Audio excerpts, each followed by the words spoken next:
Olá, irmãos e irmãs, líderes da Associação Planalto Central. Aqui fala o pastor Adolfo Soares. Nesta aula vamos tratar de um tema fundamental, a doutrina da salvação. Comecemos falando da importância deste assunto. Irmãos queridos, não há um ponto que precisa ser realçado com mais diligência, repetido com mais frequência e estabelecido com mais firmeza na mente de todos nós, do que a impossibilidade de o ser humano caído merecer alguma coisa por suas próprias e melhores boas obras. Sabe por quê? Porque a salvação é pela fé em Jesus Cristo. Irmãos, básico ao adventismo do sétimo dia é o princípio de que no Evangelho a salvação humana não é feita pela lei ou pelas obras humanas, mas unicamente através da graça salvadora de Deus.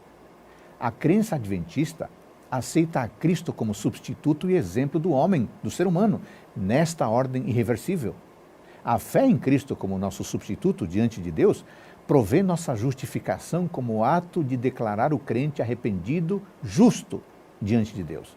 De fato, amigos, justificação é visto como o oposto de condenação. Irmãos queridos, a nossa salvação foi assegurada pelo mais decisivo ato divino da história, a morte e a ressurreição de Cristo. Nós sabemos que foi Ele quem começou a boa obra em nós. Ele não vai nos deixar sozinhos na luta.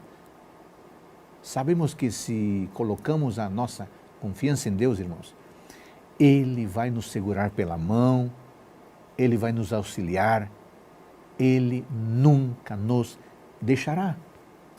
Não somente Deus em Cristo fez o sacrifício de uma vez por todas, por nossos pecados, mas agora, como lemos em Hebreus 10, agora, neste momento, temos um grande sumo sacerdote no santuário celestial. O que ele faz lá?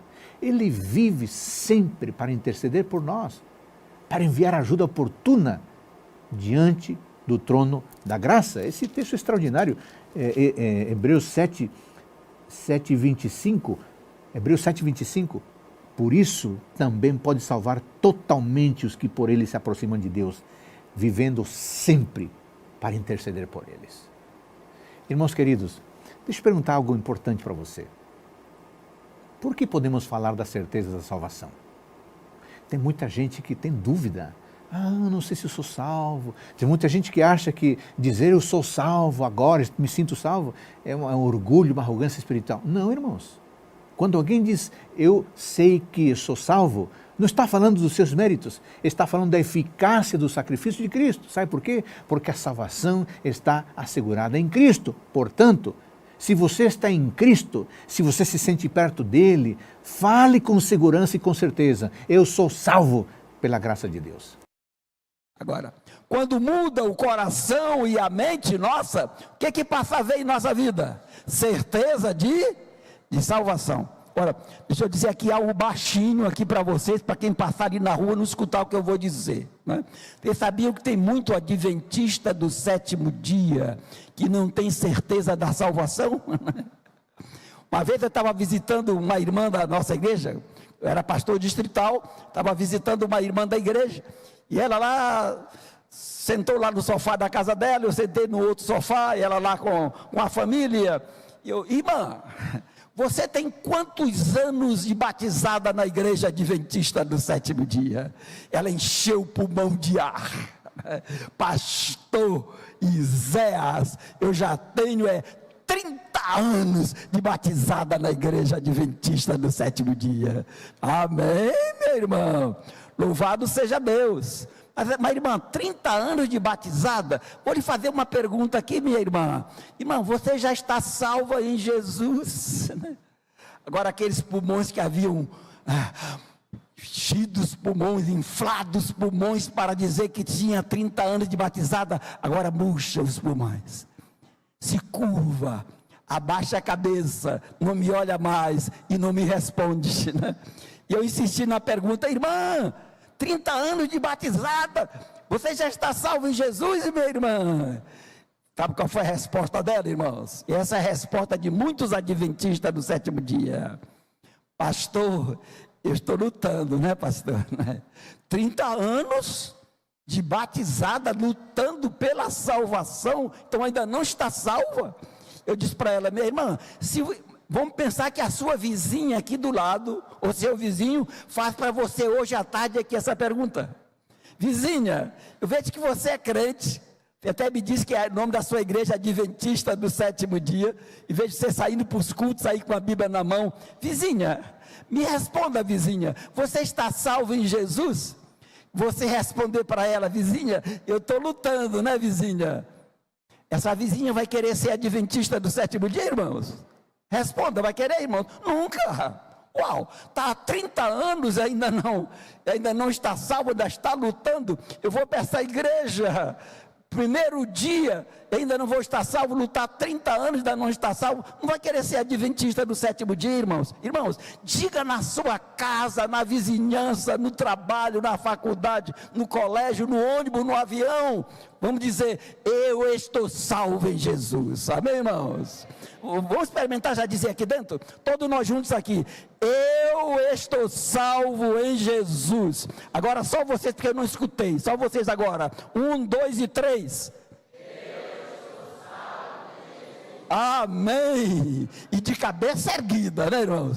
Essa é uma afirmação que a gente deve fazer olhando nos olhos de quem está nos ouvindo aí. Eu estou salvo em Jesus. Você, mulher, salva em nosso Senhor e Salvador Jesus Cristo. Tendo sido, pois, justificados pela fé, nós temos paz com Deus, por meio de quem? Do nosso Senhor Jesus Cristo. É Ele que nos concede a reconciliação. Romanos 5, verso 8 completa dizendo: Deus prova o seu amor para conosco, em que Cristo morreu por nós, sendo nós ainda pecadores. Romanos 5, verso 10 e 11 diz: porque fomos reconciliados com Deus pela morte do seu Filho, e agora seremos salvos pela sua vida. E o meu preferido, Romanos 8, verso 1, que diz assim: portanto agora nenhuma condenação há para os que estão em Cristo Jesus, que não andam segundo a carne, mas que andam segundo o Espírito. Amém? Eu quero que você leia comigo esse texto. Repete comigo agora. Portanto, agora nenhuma condenação há para os que estão em Cristo Jesus, que não andam segundo a carne, mas segundo o Espírito. Irmãos, não há nenhuma condenação para os que estão em Cristo Jesus. Não existe condenação para quem aceita o sacrifício de Jesus. E quando eu entendo isso, eu começo a andar guiado pelo Espírito e não guiado pela carne. E aí eu vou falar um pouquinho sobre isso para encerrar, que muitas vezes a gente não entende isso e a gente fica tentando salvar nós mesmos. Só que, irmão, salvação não é problema seu. Salvação é presente de Deus. Quando a gente fica muito preocupado em salvar nós mesmos, a gente não está acreditando no sacrifício de Jesus, sabe? A gente gasta muito tempo tentando fazer o que Jesus já fez, e a gente entra numa luta egoísta, esquecendo o sacrifício que foi feito por nós. Quando a gente entende a graça de Deus, a gente entra no que um amigo meu desenhou como o ciclo da graça, que eu achei muito interessante. Eu me aproximo de Deus, eu entendo a graça dele, eu aceito essa graça e me torno grato. E aí eu obedeço, porque eu sou grato ao presente que me foi dado.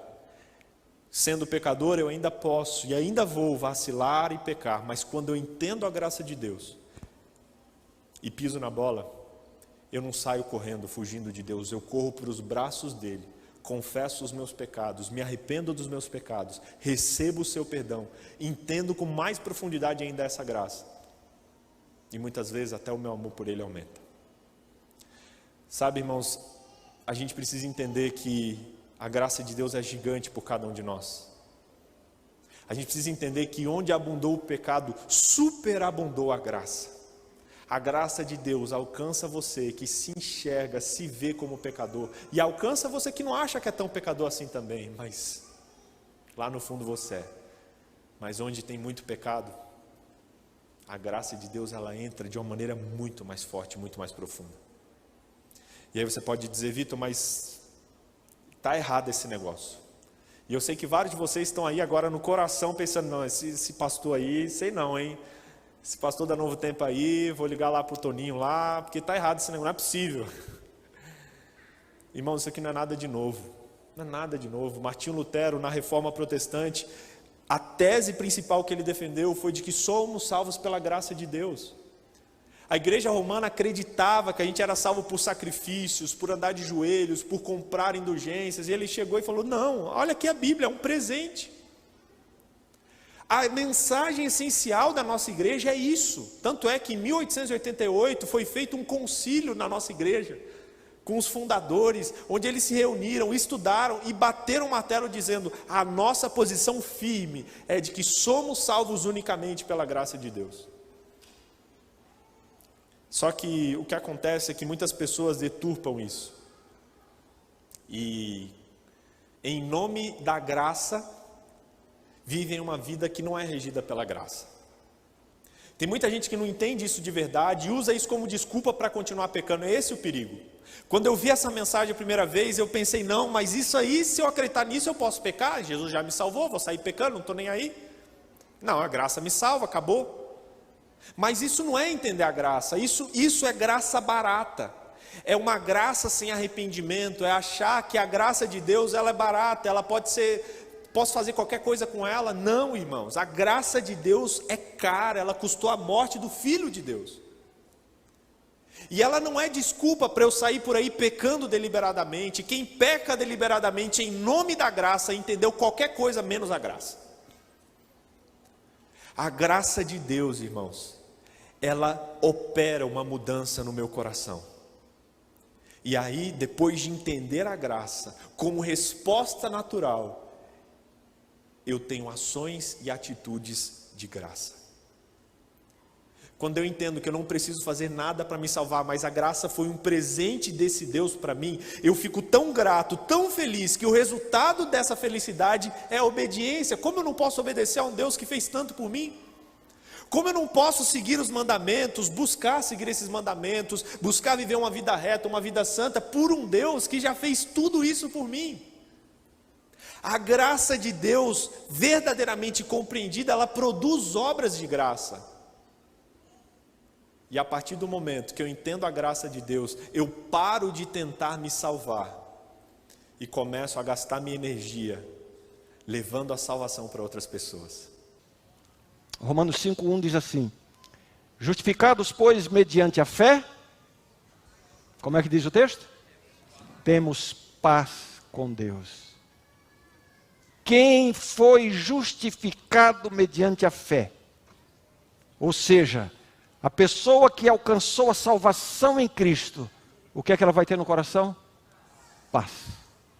Paz. E aqui eu sempre, já fiz isso outras vezes aqui, vou repetir. Fazer o contraste entre a religião da paz e a religião da culpa. Muitas vezes a igreja nos apresenta as coisas da religião com um peso tão grande que provoca mais culpa do que nos traz paz. Aquela coisa de que a vida cristã depende de pode fazer isso, não pode fazer aquilo, isso é pecado, aquilo não é pecado, se você pecar está perdido, se você... Então essa coisa se torna uma experiência doentia. Há pessoas que para serem cristãs têm que fazer terapia. É uma coisa de culpa constante. E esta não é a religião bíblica. A verdadeira salvação em Cristo, ela nos dá um sentimento de quê? De paz. A minha paz vos dou. Ah, mas eu tenho tantos defeitos. Isso não elimina a possibilidade de você ter paz. Porque a sua salvação não depende de você. Assim como a sua perdição também não depende... Deixa eu explicar melhor aqui. Você não será salvo porque faz coisa boa, nem estará perdido porque faz coisa ruim. Entendeu? Ninguém vai para o céu porque deixou de pecar, e ninguém vai perder o céu porque pecou. Se alguém chegar no céu, vai ser porque aceitou a Cristo como seu Salvador. Se alguém perder o céu, vai ser porque rejeitou a Cristo como seu Salvador.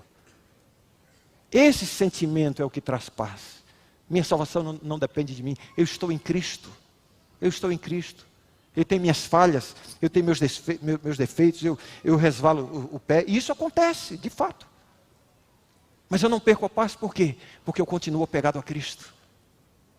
Eu vou perder a salvação não é quando eu peco, não é quando eu falho. Eu vou perder a salvação é quando eu desisto. Se você não desistiu, sinta-se salvo. Paz. Essa é a experiência de quem vive a salvação. E finalmente, a última evidência de que alguém realmente está salvo em Cristo. Alguém sentiu falta de alguma coisa? Não. Eu estou vendo vocês com uma carinha de preocupado aí. É impressão minha, não? O que está faltando na lista agora? Posso repetir o que eu falei já? Não. Primeira evidência da salvação, o novo nascimento. Segunda, ter Cristo como centro da vida. Terceira, experimenta o poder da palavra de Deus. Quarta, uma vida de oração. Quinta, experiência diária com as coisas de Deus. Sexta, uma experiência com o Espírito Santo. Sétima, paz interior. E por último, uma pessoa que realmente vive a salvação, ela sente o desejo de testemunhar. De testemunhar. O professor meu uma vez ilustrou isso dizendo assim: o amor de Deus, ele funciona assim. Quando você permite que o amor de Deus encha o seu coração, ele vai enchendo tanto, chega uma hora que não cabe mais dentro de você o amor de Deus, daí ele transborda. E o amor de Deus sempre transborda pela boca.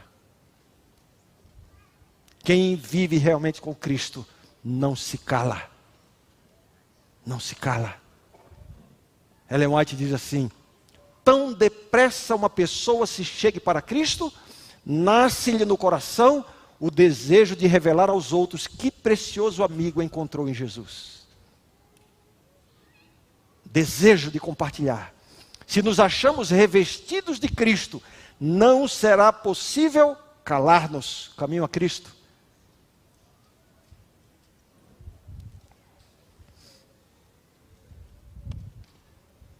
Que Deus nos dê a sensibilidade, nos dê a humildade de fazermos esta autoanálise, avaliar como anda a nossa vida cristã. Repito, não é um checklist para você começar a praticar a fim de alcançar a salvação, mas é uma advertência para você avaliar como anda a sua experiência da salvação. Se porventura você sente falta de alguns desses itens na sua experiência, comece a buscar de Deus, ampliar, melhorar, crescer na sua espiritualidade, a fim de que você possa dizer a cada dia, a cada momento: Senhor, volta logo. Senhor, volta logo. O que causa a minha salvação? E a pergunta é clara, sem rodeios, é objetiva. Você precisa crer no Senhor Jesus e ponto final. O que causa a sua salvação não é entregar cestas básicas. O que causa a sua salvação não é guardar o sábado.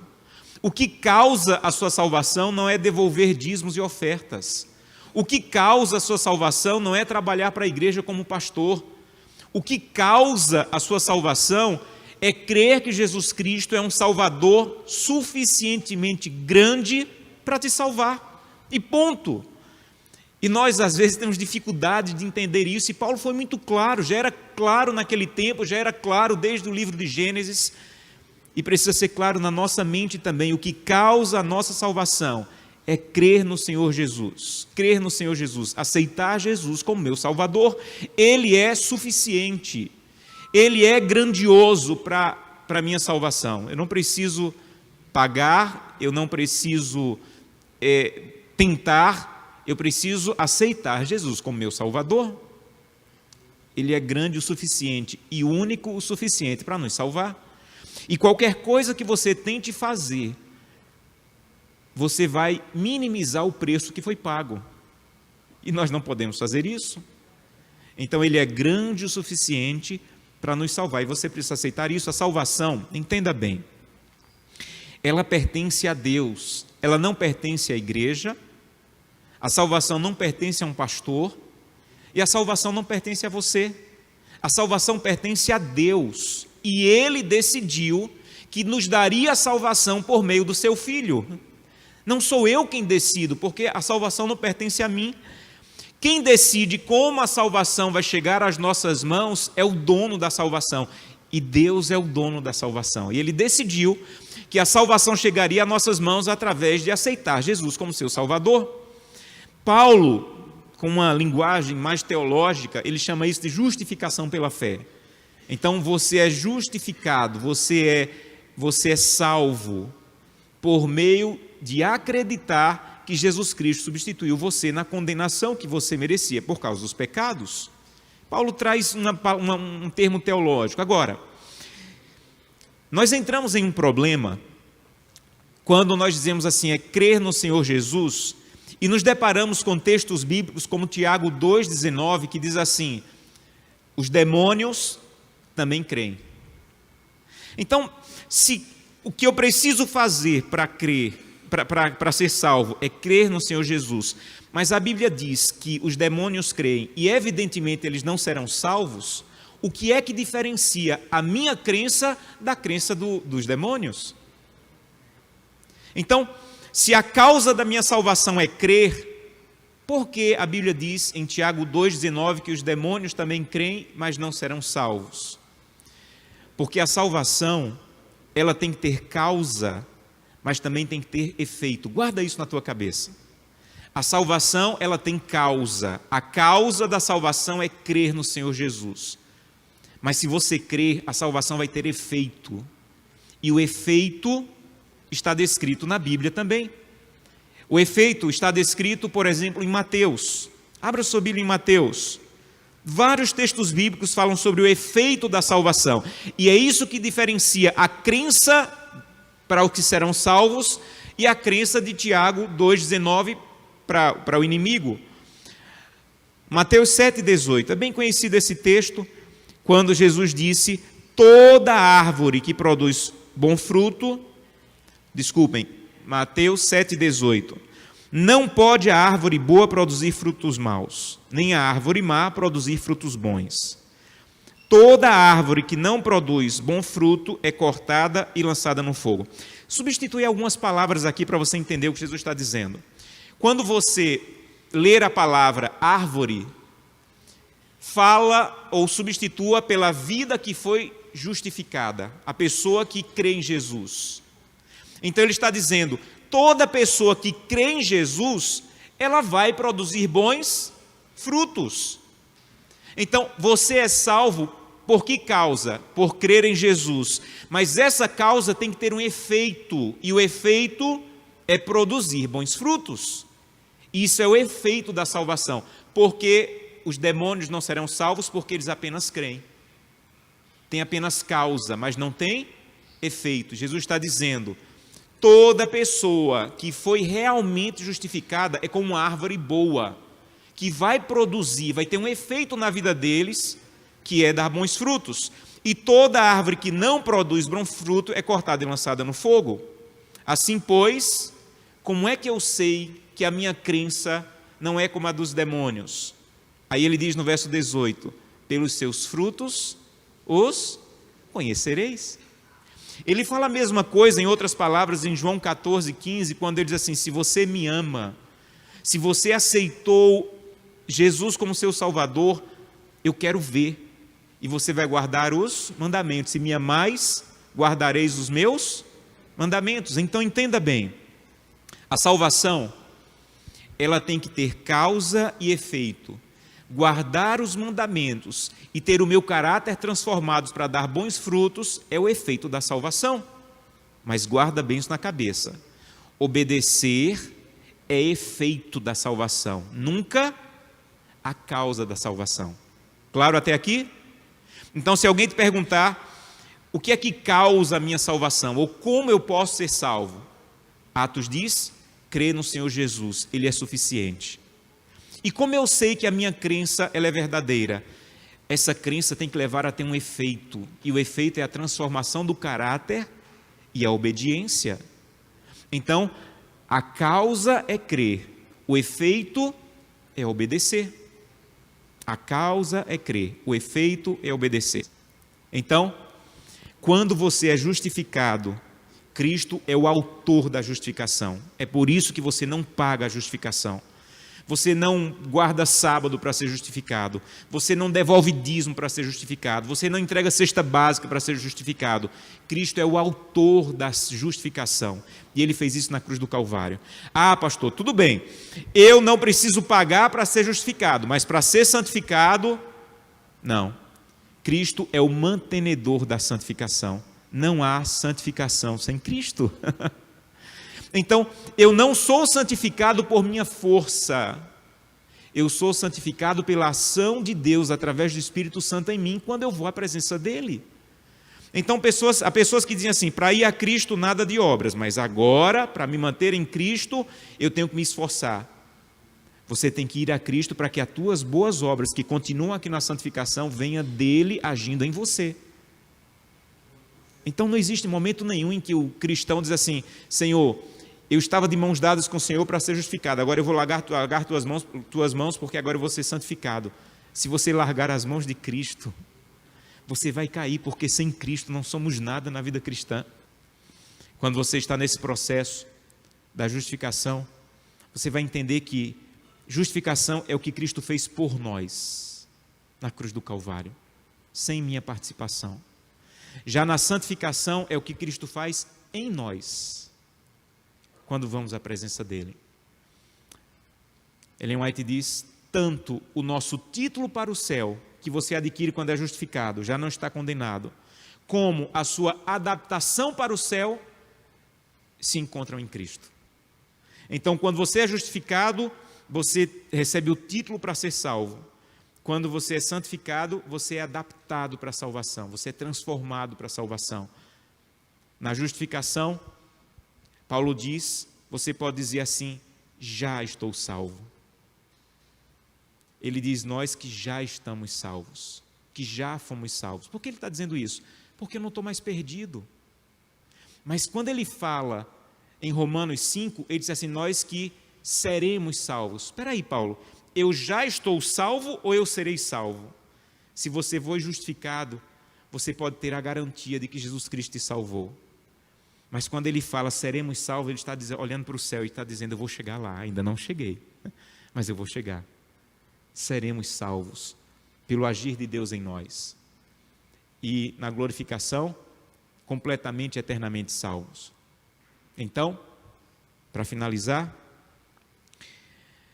na justificação você precisa entender, eu não faço nada para me salvar, porque Jesus já fez, aleluia. E na santificação, eu não faço nada para me salvar, eu faço pois já estou salvo. Aqui está a diferença. Eu não guardo o sábado para me salvar. Tem gente que se batiza, que é justificado e está sempre olhando para trás. Eu preciso obedecer, porque isso aqui foi muito grande. O que ele fez por mim foi muito grande. Eu preciso fazer isso, porque o que ele fez por mim foi muito grande, eu tenho que pagar. Não, vira de lado. Por que eu vou obedecer? Porque eu estou indo para o céu. E eu tenho que viver como alguém que está indo para o céu. Eu não trato bem minha esposa, eu não adultero. Não é para que Cristo me aceite, Ele já me aceitou. Eu não adultero, porque quem vai para o céu não adultera. E eu estou indo para lá. Eu já fui salvo, mas agora eu tenho que viver como um salvo. Não existe salvação pela obediência, mas existe obediência como evidência da salvação. Quando você é justificado, você tem que entender, você foi salvo, por isso você obedece. Na santificação, você não pode pensar, eu obedeço para ser salvo. Então, eu não olho mais para trás. Eu já fui salvo, agora eu olho para frente. Eu estou indo para o céu e vou viver como salvo. Romanos 7 e 8. Ali nós encontramos a mesma pessoa. Paulo está falando do crente. Mas ele fala do crente sob duas perspectivas diferentes. Em primeiro lugar, o crente em relação à lei. A lei é como um espelho que mostra o nosso pecado.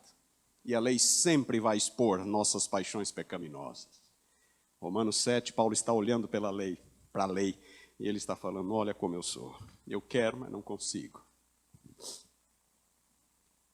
É a obediência imperfeita que gera desespero e temor. mas já do versículo 24, 25 em diante, capítulo 8, ele está olhando para Cristo. Ele olha para Cristo e então ele diz: nenhuma condenação há para os que estão em Cristo, apesar da imperfeição, apesar de ser imperfeito. Em Cristo, é uma fórmula bíblica, em Cristo. Favorita de Paulo, João a usa também. Nenhuma condenação há para os que estão em Cristo. O que ocorre no juízo, irmãos? Mudou de figura agora um pouco o juízo, não? Mudou um pouco de figura. O que ocorre no juízo? Juízo é a culminação das ações salvíficas de Deus. Estava Deus correto ao perdoar A ou B? A cruz diz que Deus pode perdoar, mas pode Deus perdoar o pastor Ronaldo, pastor Vicente? Esteve correto? No juízo, Satanás vai se levantar e vai dizer: o senhor errou. Olha aqui a lista do que eles fizeram. Aí diz a senhora White, no Primeiros Escritos, naquele momento, Jesus vai se colocar na frente e vai dizer simplesmente: meu sangue, Pai. Meu sangue. Ele aceitou o meu sangue. Ele não vai dizer, não, mas ele conseguiu perfeição, 100% de obediência. Não é isso que vai contar. O que vai contar é se você está em Cristo. Se você foi sincero no seu pacto com Cristo. É a vindicação do Deus quando perdoou você. E é a vindicação dos seus filhos fiéis. Qual é a mensagem do santuário? Nenhuma condenação para os que estão em Cristo. Quem vai nos acusar é Cristo quem morreu. Quem nos condenará é a lei, é Ele, Cristo, que intercede por nós. Quem nos separará do amor de Deus? Nada. Nunca. Jamais. Só existe um ser capaz de nos separar do amor de Deus. Quem é? Nós mesmos. Nós mesmos. Ninguém. Jamais. Que Deus os abençoe. Obrigado. É a cruz necessária? Sim. A cruz é absolutamente necessária. É o preço do resgate. É o sangue propiciatório.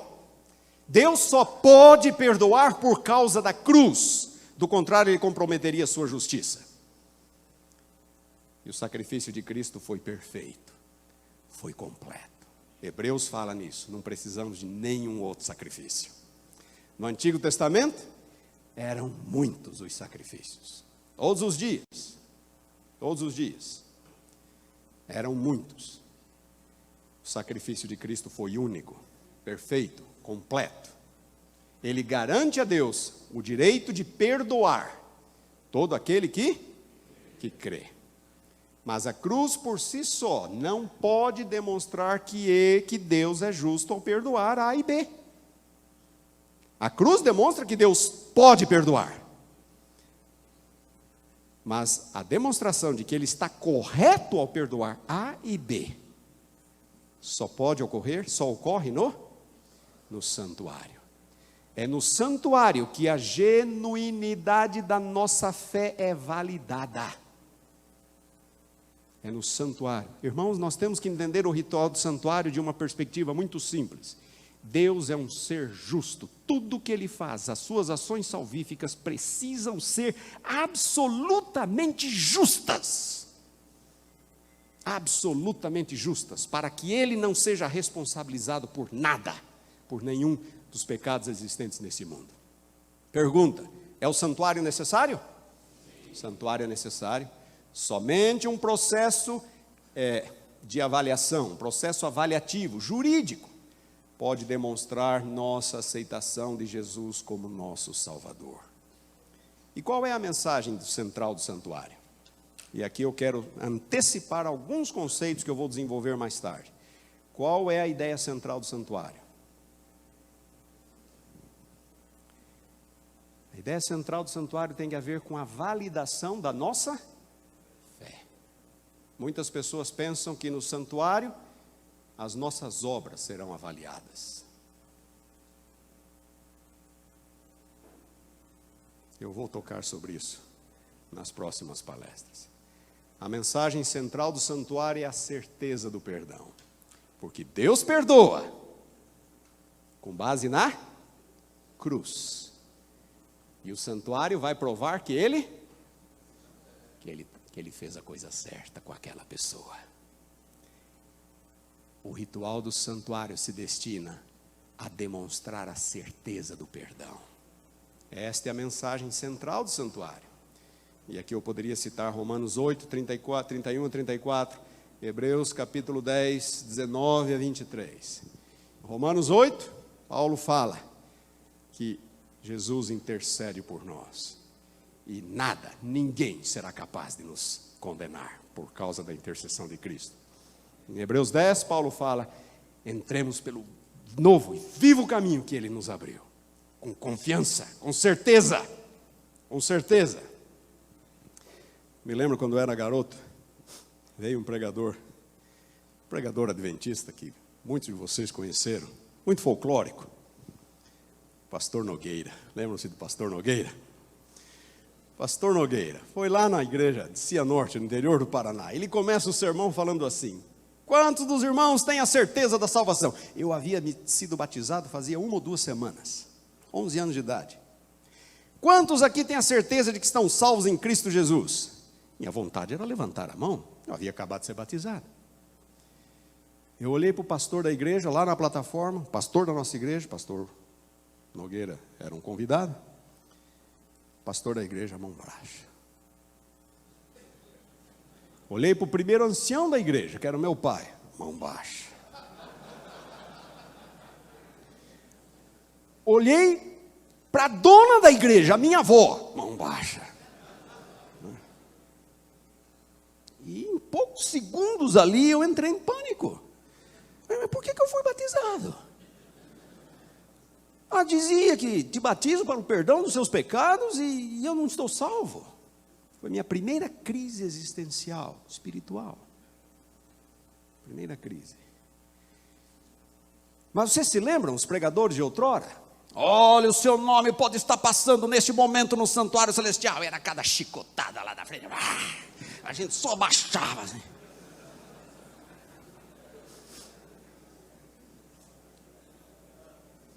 A doutrina do juízo, que se destina a fundamentar, a nos dar a certeza da salvação, era usada no sentido contrário, para nos deixar em dúvida da salvação.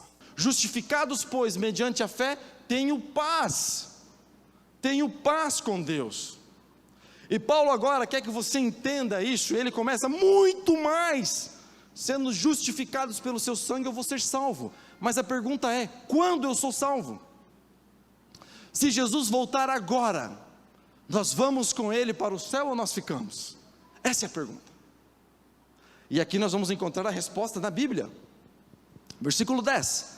Porque se nós, quando inimigos, fomos reconciliados com Deus, mediante a morte do seu Filho, muito mais, lembra do muito mais? Muito mais, estando já reconciliados, seremos o quê?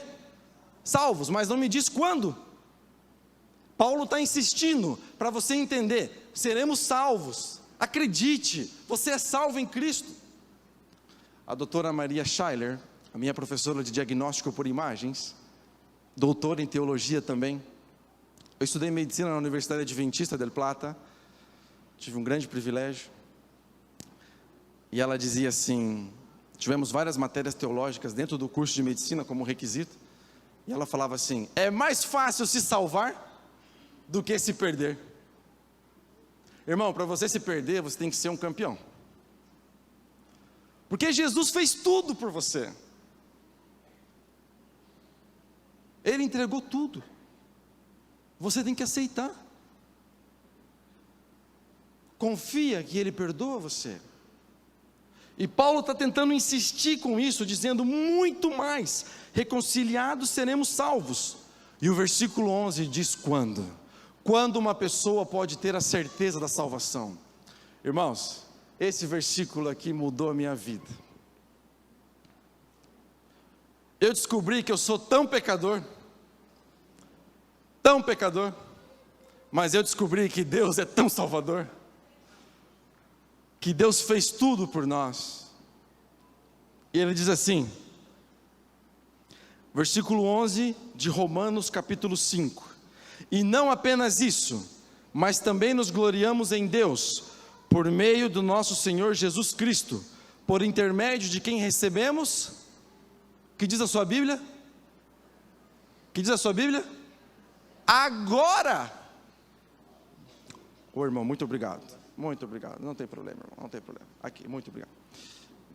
Quem recebemos, não tem problema, irmão, pode deixar aqui, não tem problema. Quem recebemos agora, quando que você é salvo por Deus? O que diz a Bíblia?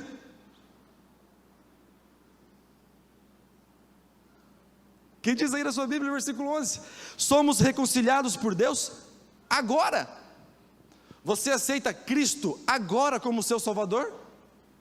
Em você foi imputada a justiça. Se Cristo voltar agora, e você aceita Cristo como seu Salvador agora, como o ladrão na cruz aceitou Cristo naquele momento, agora você está salvo em Cristo. Amém por isso. A Bíblia te mostra, você pode ter a certeza da salvação, não pelos seus méritos. Lembra que a função do carro não é voar. Não porque você guarda o sábado, dá o seu dízimo, vem à igreja, isso não tem função salvadora. Isso demonstra que você aceitou a salvação, é diferente. Se me amais, guardareis os meus mandamentos. Eu venho à igreja ao sábado, não para ser salvo, mas porque eu fui salvo por Cristo. Eu dou o meu dízimo não para ser salvo, mas porque eu fui salvo por Cristo. Eu deixo de falar mentira, não para ser salvo, mas porque eu estou salvo em Cristo. E a salvação é quando? Agora. A salvação não consiste em pertencer a uma determinada instituição, a um determinado povo, a uma determinada igreja, nem em guardar os mandamentos. A salvação somente decorre da graça maravilhosa de Jesus. E isso é o que vamos ver ao longo desta semana. Ao começar o capítulo 10, Paulo continua preocupado com o povo de Israel. O verso 1 diz o seguinte, veja: irmãos, o bom desejo do meu coração e a minha súplica a Deus por Israel é para a sua salvação. Quer dizer, Paulo queria que Israel se salvasse, mas com muita tristeza via que Israel queria alcançar a sua própria justiça, queria ganhar algum mérito para ser merecedor da salvação. Assim, o apóstolo procura demonstrar a seus leitores que a justiça somente é adquirida pela fé em Jesus. Não existe outro caminho. Por mais sincera que a pessoa seja em sua intenção de agradar a Deus, a justiça humana, querido, é como um trapo de imundícia. Sua única utilidade é a exaltação do eu, para você fazer acreditar você que, de alguma maneira, você é melhor do que os outros. O nome dado a esta tentativa de obter uma justiça própria é legalismo. E se você parar para pensar, existem muitas formas disfarçadas nas quais o legalismo tenta se apoderar da vida do cristão. Por exemplo, quando você deixa de olhar para Cristo e começa a pensar que porque faz isto ou deixa de fazer aquilo, você merece a salvação, você está caminhando pelo terreno perigoso e traiçoeiro do legalismo. Agora, no verso 4, encontramos um versículo que muitos cristãos usam para afirmar que a lei não existe mais. Diz o texto bíblico: pois Cristo é o fim da lei para justificar a todo aquele que crê. Veja, o contexto deste versículo explica tudo.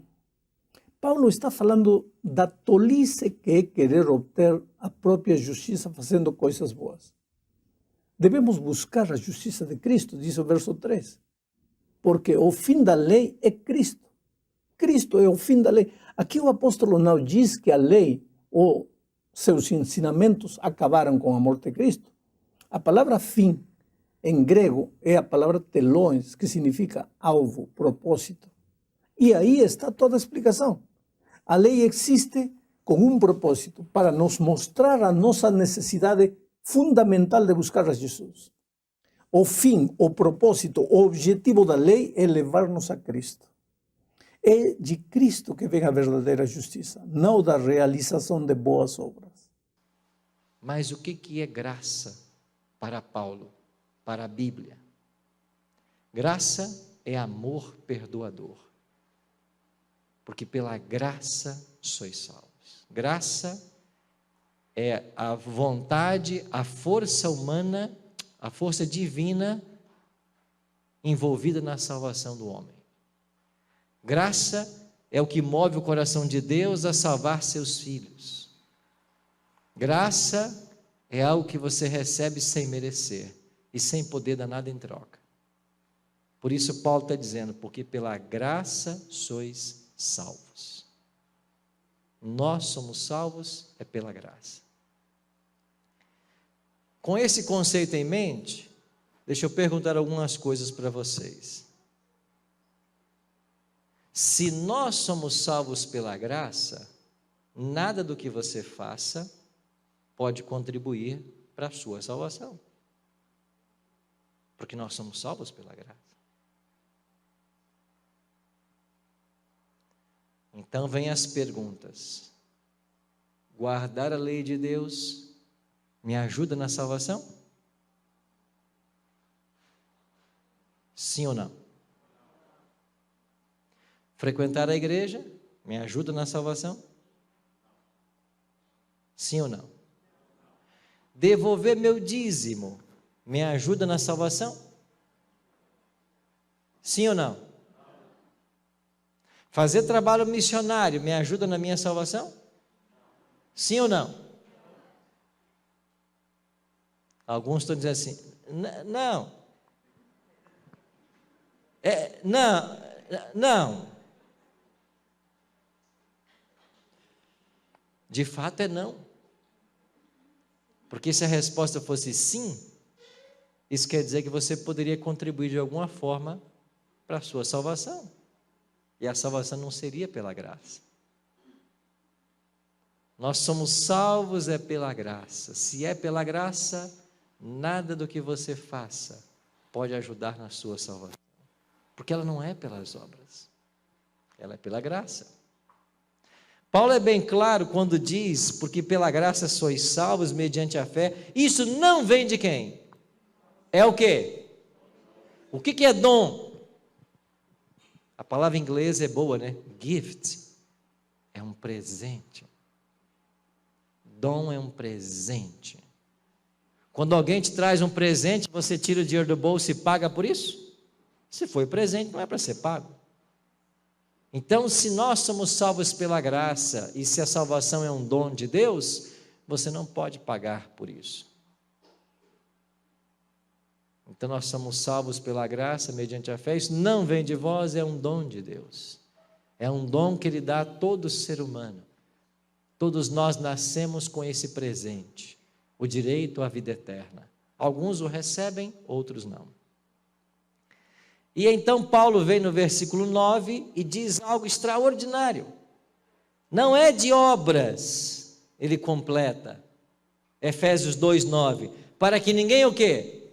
Se glorie. Então, se pudesse ser pelas obras, se as obras tivessem parte no processo de salvação, eu e você teríamos do que nos gloriar. Mas não tem.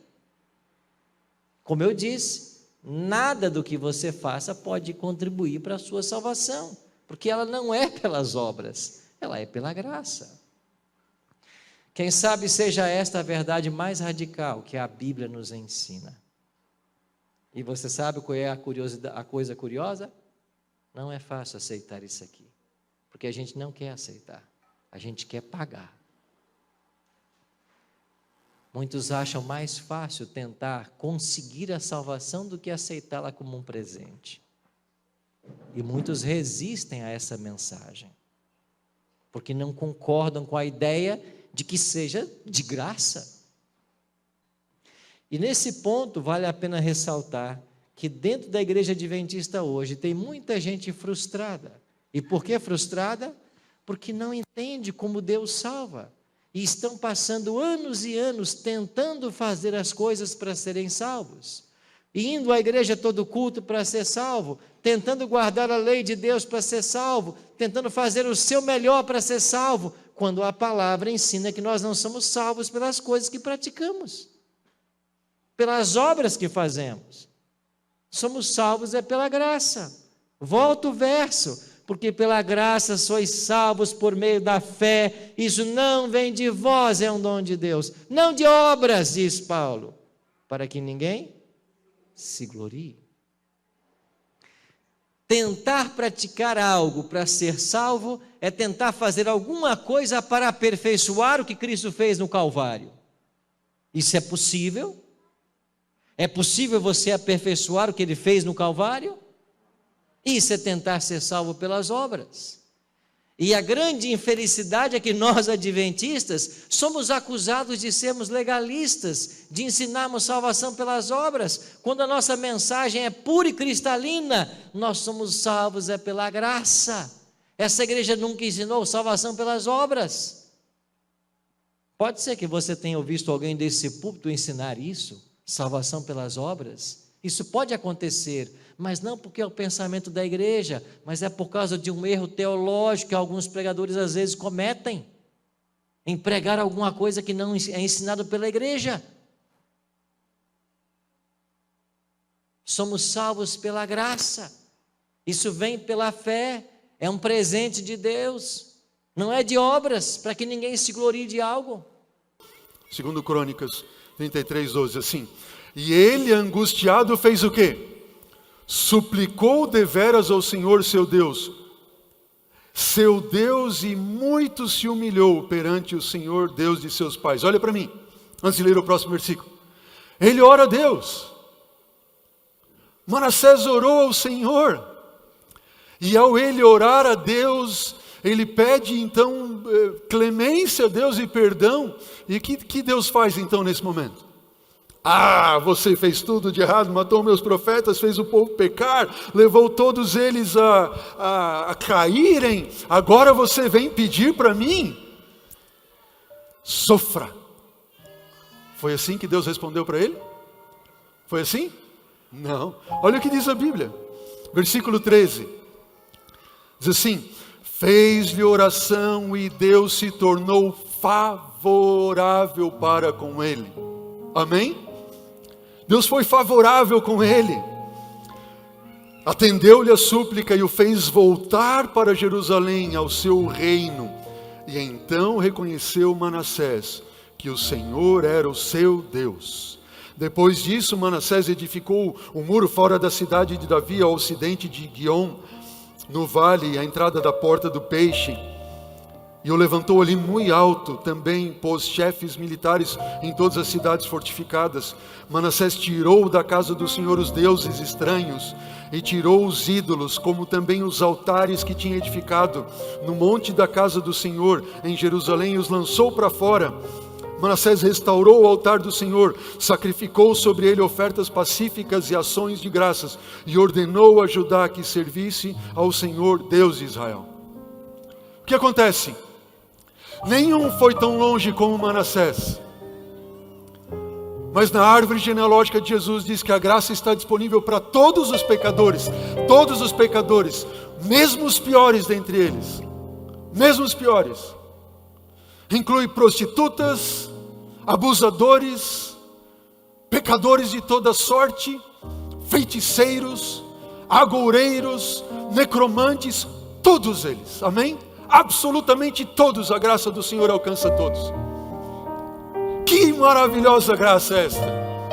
E talvez você esteja pensando assim: não, pastor, mas essa árvore genealógica é de quem? É a árvore genealógica de Jesus, eu não faço parte dela. Não. Como que eu faço parte dela? O pecado brotou por causa de uma árvore, através de uma árvore, mas a graça brota em árvores. A graça brota em árvore genealógica de Jesus. Se você pensa que não faz parte dessa árvore, olha o que diz a Bíblia, não eu. Gálatas diz, porque todos vocês que foram batizados em Cristo Jesus, foram revestidos de Cristo, amém? E aqueles que foram batizados, que aceitaram o sacrifício de Jesus na cruz do Calvário, foram revestidos de Jesus, assim, então assim não pode haver nem judeu nem grego, nem escravo nem liberto, nem homem e nem mulher, porque todos os que foram batizados em Cristo Jesus, foram revestidos dele. E se vocês são de Cristo, também sois descendentes de quem? De Abraão. E são herdeiros segundo o quê? Diga amém. Quem aqui aceita Jesus como seu Salvador, pessoal? Levante a mão. Se você ainda não é batizado ou batizada, tome essa decisão, cele a sua vida com o Senhor, revista-se com o manto da justiça de Cristo, e você é enxertado na árvore genealógica, sendo também filho de Abraão e herdeiro segundo a mesma promessa. Mesma promessa. Na cruz, Jesus semeou uma outra árvore genealógica, com a sua própria morte, e a regou com o seu próprio sangue. Há lugar para todos na árvore genealógica de Jesus, amém? Sabe o que é isso? Esse é o efeito da graça. A graça de Deus, quando ela entra em nossa vida, ela habita no templo que é o templo do Espírito Santo de Deus. A graça, ela expulsa para fora o quê? As trevas que estão rondando a tua alma. A graça, ela nos traz paz, ela nos traz perdão, ela nos garante o céu.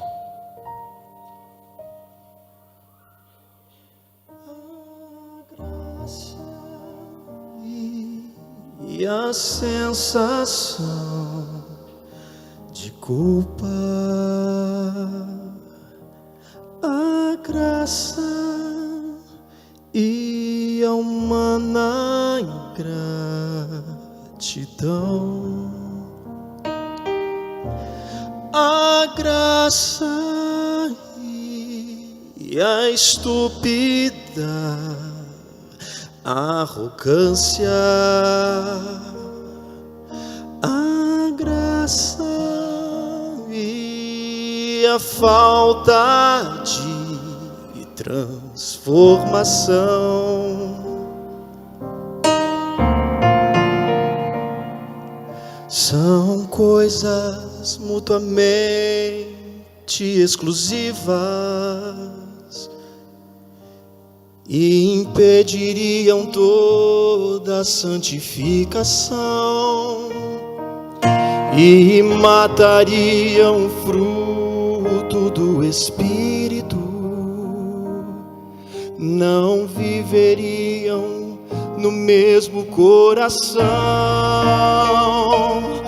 Mas quando a graça invade a nossa vida e ocupa o templo do Espírito de Deus, expulsa as trevas que corrompem e aprisionam, traz liberdade, dá-nos paz, garante o céu.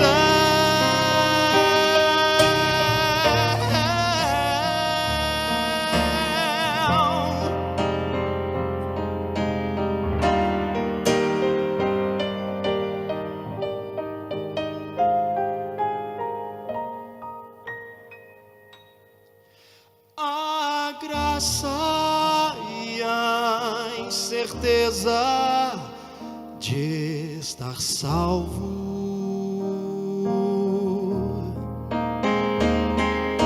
a graça e o medo da condenação,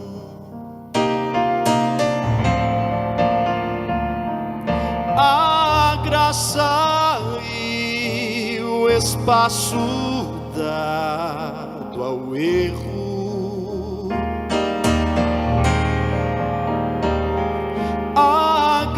graça e a alma sem submissão são coisas mutuamente exclusivas e impediriam toda a santificação e matariam o fruto do Espírito, não viveriam no mesmo coração. Mas quando a graça invade a nossa vida e ocupa o templo do Espírito de Deus, expulsa as trevas que corrompem e aprisionam, traz liberdade, dá-nos paz, garante o céu,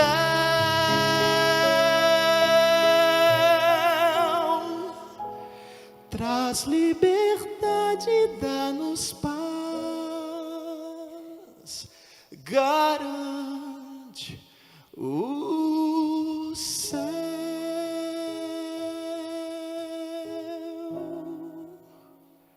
Amém? Aceite essa graça e permita que o efeito dela seja visto na tua vida. Vamos ficar em pé para nós orarmos? Querido Deus, que essa graça, Pai, seja derramada sobre nós agora, Senhor, a cada dia, a todo instante. Não permita, Senhor, que o inimigo venha nos acusar como tem acusado de que somos tão fracos, que fomos tão longe que não há mais chance para nós. Não, nós vimos que a Tua graça alcança todos, Senhor, e Te louvamos por isso. Salva esta igreja, Pai. Cubra-nos com esta graça que invade a alma, que transforma a nossa vida, que traz-nos paz, que nos garante o céu. É o que eu te peço, Senhor. É o que nós juntos te pedimos em nome de Jesus. Amém. Amém.